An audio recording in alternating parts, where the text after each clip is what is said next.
Right now, our coverage continues on the tragic mass shooting at Apalachee High School in Barrow County. And tonight, we've learned that the school resource officers who responded to the shooting recently attended an active shooter training. And tonight, two of those officers have been identified as Brandon King and Donovan Boyd. Just hours ago, 11 Alive Investigates reporter Savannah Levin sat down with the Deputy Executive Director of the Georgia Peace Officer Standards and Training Council, who says those officers got that training even though it wasn't required by the state.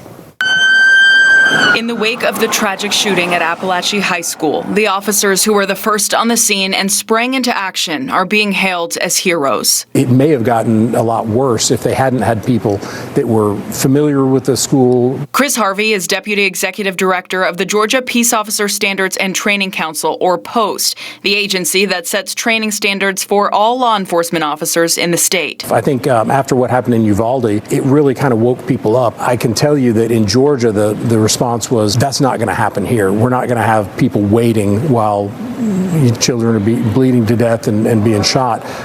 We're going to go in there and solve the problem. We pulled post training records for the two school resource officers listed as assigned to Apalachee High, as well as the Barrow County SRO unit commander and supervisor. All attended at least 3 separate school active shooter trainings at local schools over the last year. The unit commander attended 7 in that time, including 1 at Apalachee High. I think, frankly, it probably has something to do with the results in terms of being able to stop the shooter, take him into custody without causing further injury or death. And those trainings weren't even required. Post didn't mandate active shooter training for new Georgia officers until 3 months ago. That was probably the number one subject when we sat down to review the basic mandate and said, we've got to get active shooter in there. When was the last time that the training requirements were reevaluated?